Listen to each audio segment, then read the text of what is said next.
Ladies and gentlemen, kindly do be seated. We've got another 30 minutes to go before lunch hour comes around.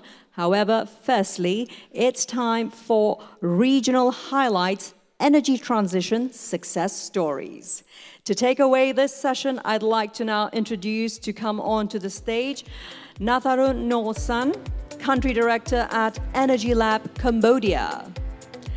Natharoun will help to showcase the positive and impactful efforts underway to develop the next generation and workforce in clean energy in Cambodia. Natharoun, the floor is yours. Over to you. Thank you very much. Thank you. Thank you for cheering up. I need that. It's very impressive from that side. So first of all, I wanted to thank Paige and all the wonderful IEEFA colleagues for making this happen today. We all know how much hard work is needed to make it happen, so maybe we can give them all a round of applause.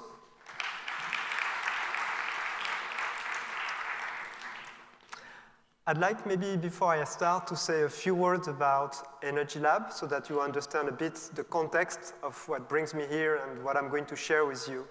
So Energy Lab is an independent non-profit organization, and we are all about accelerating the energy transition. So accelerating is very important for us because we like to think ourselves as a think tank, but we are also very much keen on the do tank, which is connecting the insight that we generate with many different partners, such as IEEFA, and give traction to action and move the needle further so that the energy transition unfolds faster.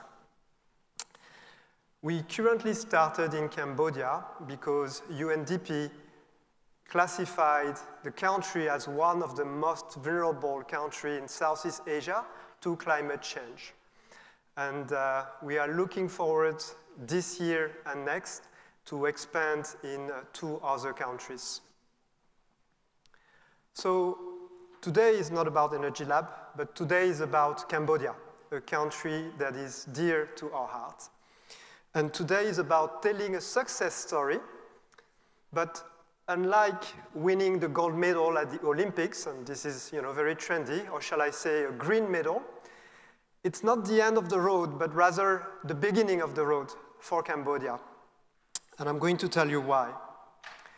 Next slide, please. One of the characteristics that not a few knows is that the World Bank qualified Cambodia as having the fastest electrification rate in the world. So that's quite something, and that's quite a good achievement. And if we want to think further about that, less than 15 years ago, we're back in 2008, about 15% of Cambodian villages are electrified. Today, in 2024, we're talking about 99% of villages that are electrified. So, it's quite a good achievement. If we think back 15 years ago, 0.5 million connection in 2008. Today, we're looking at more than 3.5 million connection in 2024. So we need also to look at the scale of the energy system and the electricity system. And we started in 2008 with about 500 megawatts of installed capacity, while today we are looking at about, 500 megawatts and delivering about 2 terawatts of electricity, okay? So that's 2008. Today, we're looking at 4.6 gigawatts of installed capacity. We're moving toward 5 gigawatts. And we are closing to 20 terawatts of energy delivered to Cambodian. So 20 terawatts include import, that's important precision. Today, also a very good achievement because we talk about infrastructure development, But what is infrastructure if it's still brown? And today and tomorrow's session is all about the energy transition. So Cambodia can also be quite proud because in the ASEAN region, if we look at Cambodia energy mix, we're about 50-50. 50% fossil fuel. Some of you would say it's still too high, but if we look at regional average, it's actually quite good. So the renewable energy generation, which is the other 50%, is mainly today hydro, about 44%, and 6% come from VRE, which is solar. And our role is to now push the VRE side so that Cambodia can tap better into this immense potential that it has. Next slide, please. So today is all about ambition. And Cambodia has turned an important page at the end of December 2023. And it's really a big milestone in Cambodia's history because also Cambodia was already looking at 50% of renewable energy. The stakeholder there pushed the ambition further. And of course, many different organizations played a role in supporting this drive toward an increased ambition.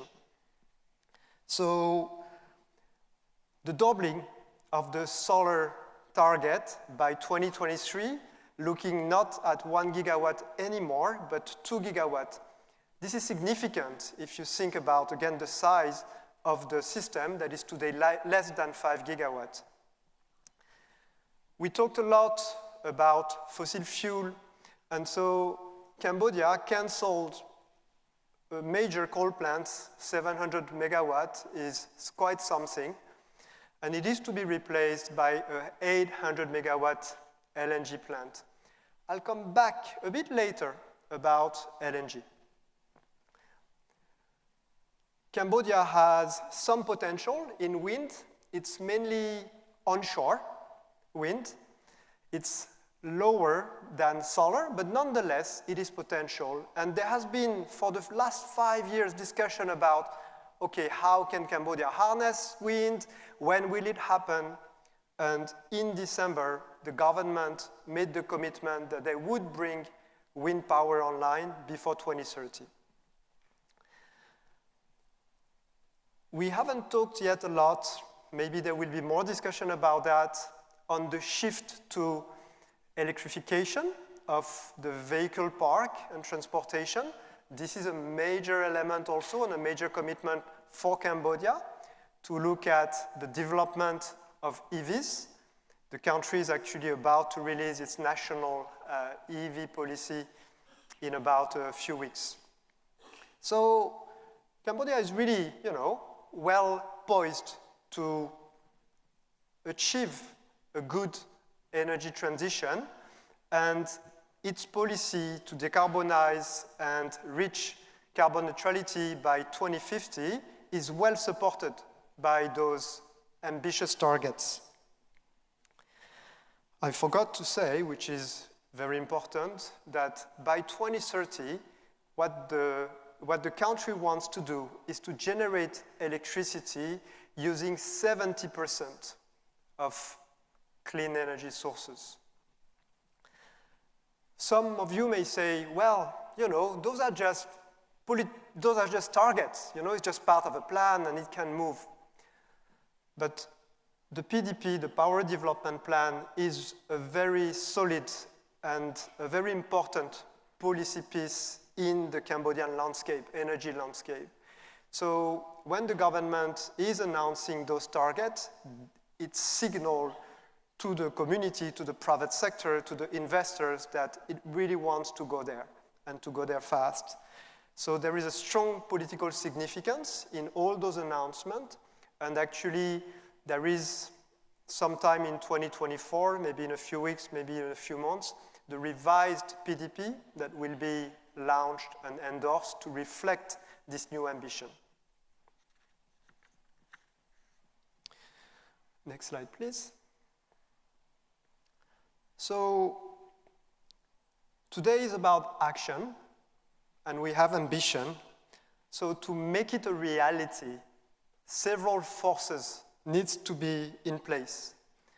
If we talked a lot today about finance and policies, I wish to emphasize on the human side of the equation, the workforce, all the people that are making the energy transition possible because they are talking about it, because they are correcting wrong perception, because they're bringing independent data on the table.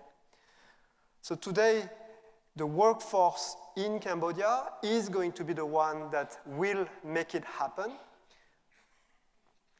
Next slide, please. I'd like to bring all of you a step back in history because energy transition happened in specific context and all countries are very different. And Cambodia is no exception. Cambodia is a country many of you may know, many of you may not know, so I want to maybe recall to everyone that not long ago, in 1975, someone pressed the reset button for Cambodia. And since 1975, the country has started 20 years of instability and conflict. Why do I mention that? Why do I bring history?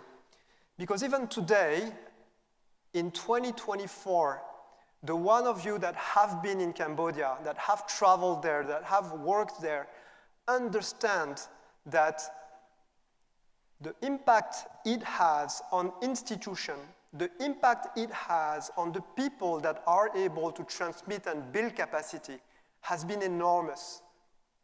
No country in Southeast Asia has been impacted that way.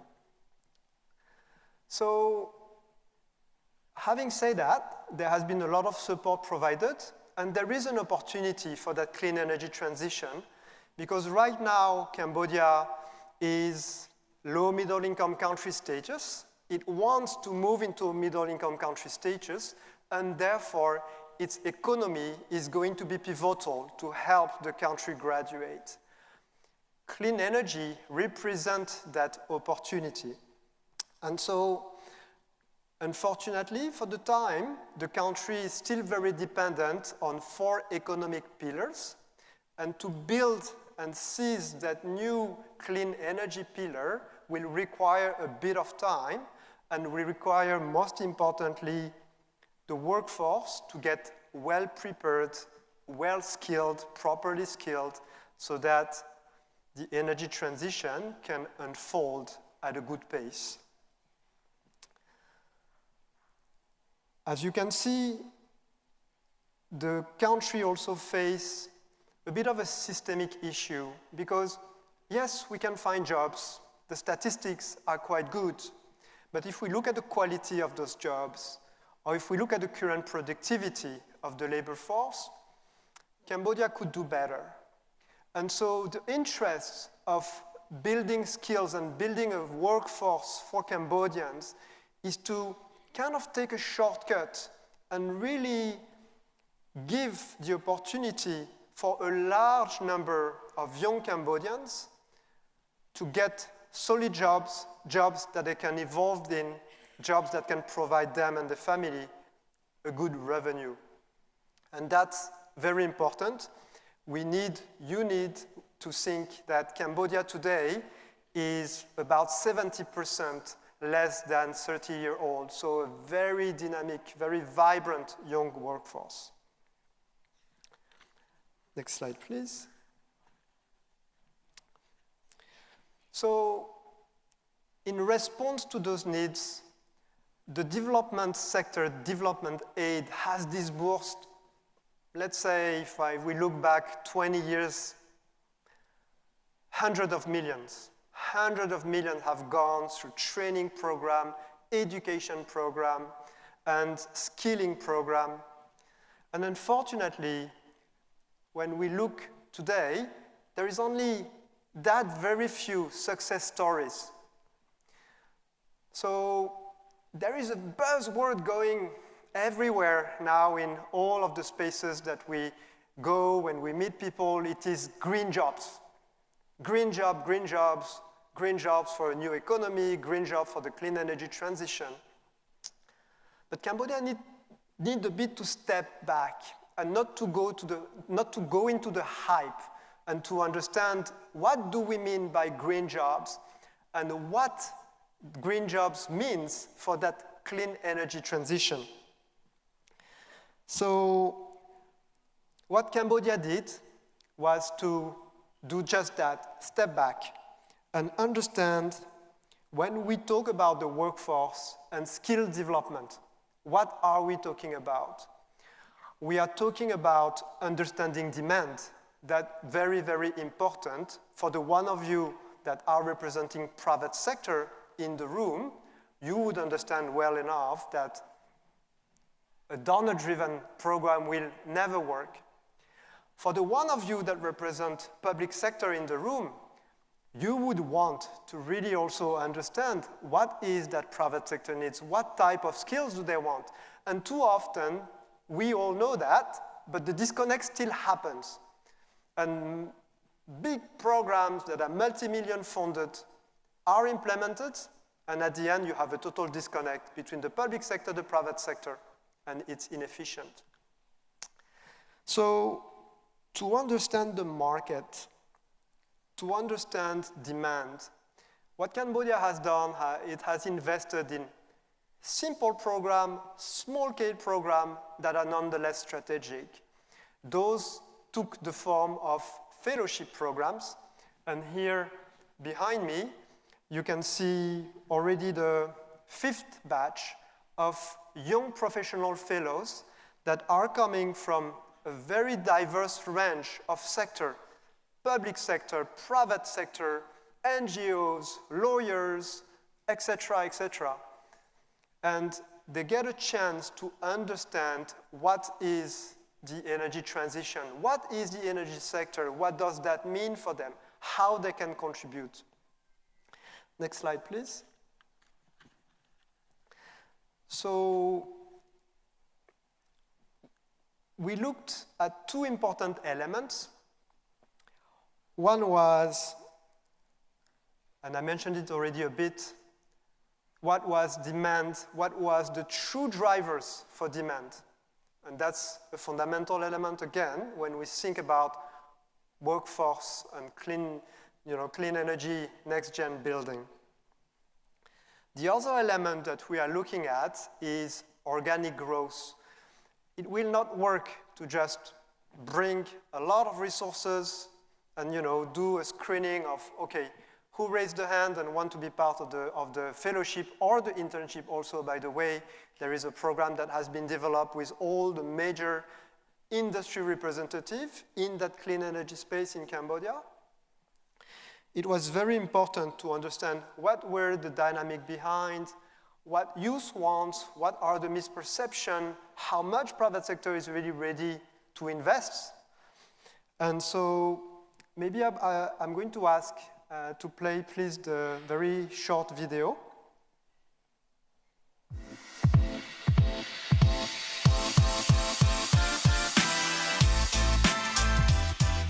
Hello អ្នកទាំងអស់គ្នានាងខ្ញុំឈ្មោះតារារតហើយសម្រាប់នាងខ្ញុំធម្មពលស្អាតគឺជាធម្មពលដែលមានប្រភពស្អាតគឺជាប្រភពដែលមិនបញ្ចេញនៅឧស្ម័នពុលឬមួយក៏សារធាតុពុលទៅក្នុងបរិយាកាសខ្ញុំគិតថាវាមានសារៈសំខាន់ខ្លាំងដោយសារតែ clean energy ហ្នឹងវាប្រើប្រាស់ពីប្រភពធនធានធម្មជាតិម្ចាស់វិញស្ងួតអញ្ចឹងទៅយើងអាចប្រើប្រាស់វាបានរហូតនាងខ្ញុំសម្រាប់ចិត្តថាចូលរួមនៅក្នុង Clean Energy Fellowship នេះដោយសារថានៅពេលនោះនាងខ្ញុំកំពុងតធ្វើកិច្ចការងារតាក់ទងជាមួយនឹងការជំរុញឲ្យមានការប្រើប្រាស់យានយន្តអគ្គិសនីនៅកម្ពុជាយើងហើយកិច្ចការងារនេះគឺពាក់ព័ន្ធខ្លាំងមែនទែនទៅនឹងធម្មពលស្អាតនិយាយទៅដោយសារខ្ញុំធ្វើការក្នុងផ្នែកស្ថាបត្យកម្មអញ្ចឹងទៅខ្ញុំតែងតែចង់ design អគារដែលវាស៊ីធម្មពលតិចហើយបើសិនជាទស្សស៊ីធម្មពលតិចប៉ុន្តែធម្មពលទាំងអស់ហ្នឹងវាអត់ស្អាតអញ្ចឹងទៅវានៅតែអត់ល្អទៅដែរអញ្ចឹងទៅក៏ខ្ញុំគិតថា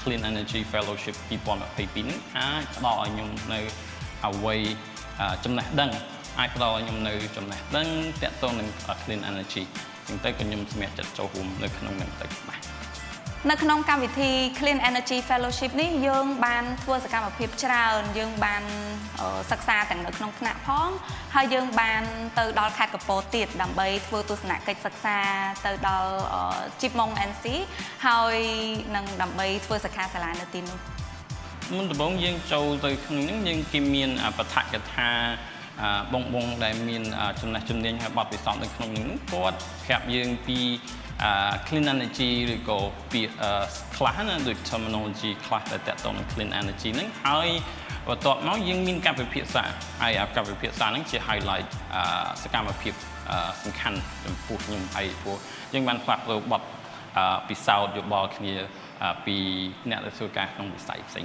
គ្នាដែរហើយក្រៅពីហ្នឹងយើងបានរៀនសូត្រអំពី think piece ថាតើយើងធ្វើយ៉ាងម៉េចដើម្បីអាចសរសេរ think piece បានហើយតើ think piece មានសារៈសំខាន់បែបណាហើយពួកយើងទាំងអស់គ្នាសុទ្ធតែមានឱកាសអាចរើសនៅប្រធានបទរបស់យើងដើម្បីយកមក Thank you. So the video is 5 minutes, so I just wanted to give you a glimpse.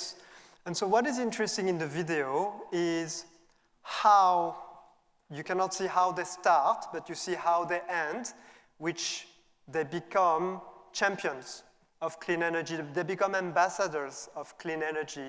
And so when they return into the spaces where they're from, whether again government or private sector or the development sector, they really push some boundaries that they wouldn't have pushed before. And this is certainly one of the drivers that is supporting this energy transition to accelerate. And why do I bring this as a success story? Because from all those pilot and maybe sandbox type of programs, Cambodia is now reaching the stage where it's looking at a large-scale program where it will be building a platform that will allow all the leading private sector companies that are operating in that clean energy space to engage with the government, to engage with the development partners that want to support that clean energy sector, whether we are talking about electric vehicles, whether we are talking about solar PV, whether we are talking about energy efficiency and other sectors.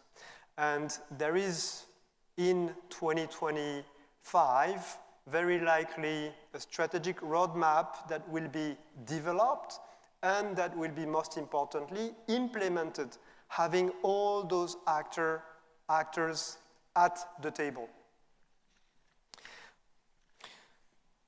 So I know that lunchtime is coming and I'm actually very thankful for so many of you to be still here in the room. So I want to respect that and I also don't want you to listen to me for 15 minutes. I hope that you'll be interested to throw some questions and we can have kind of a discussion.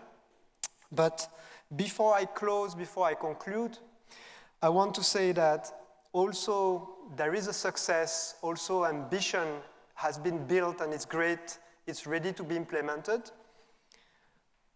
To transform ambition into action, there are still many challenges, there's still a lot of work that needs to be done. So, as I was saying at the beginning, Cambodia still have an immense reserve of renewable energy potential that is largely untapped. We talk about 45 gigawatts of solar potential. If we think today about installed capacity, it's about 500 megawatts. So we are at 0.01% of this capacity. We can ramp up investment related to the clean energy if we have a solid grid, and so many of you know that. Cambodia's grid still needs improvement, still needs upgrades, and luckily there are many different financiers, DFIs that are working toward this, but the needs are there, and the faster the grid will come and will get improved, the higher that capacity to integrate VRE will come. There is also investment that needs to be made within the understanding of the decision makers in terms of VRE and clean energy investment. There are still a few misperceptions out there, but the evolution and the understanding has progressed already tremendously. I mentioned LNG and this 800 megawatt plan. So Cambodia also needs to be prudent. LNG is very new in terms of electricity generation, using LNG for electricity generation.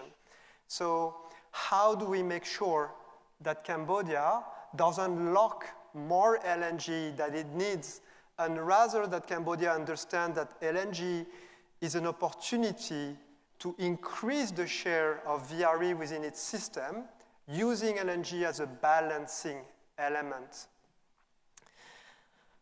And well, today was all about the workforce and the great opportunity that is behind.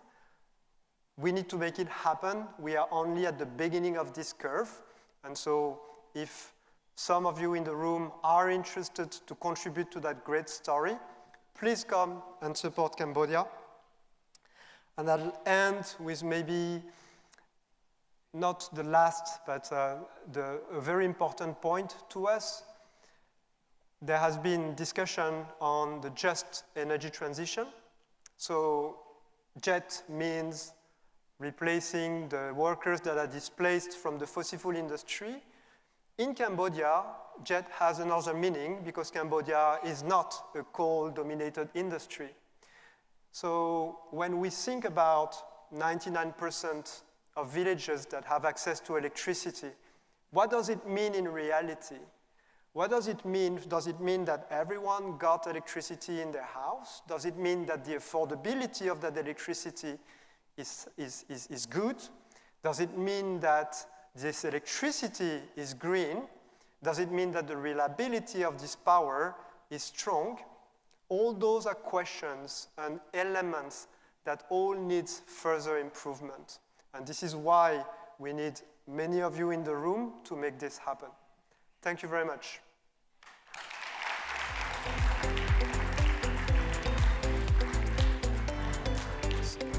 So I don't know if there is time for a question or anything. I'm happy if there are any to take some, but if not, I'm happy also to let all of you go for lunch. Lunch? Okay, so Paige is the boss, she tells me lunch, so thank you. Thank you very much for that, Natharoun. A huge round of applause for that fantastic, insightful and really heartfelt presentation on all things Cambodia and how they're moving forward with the energy transition.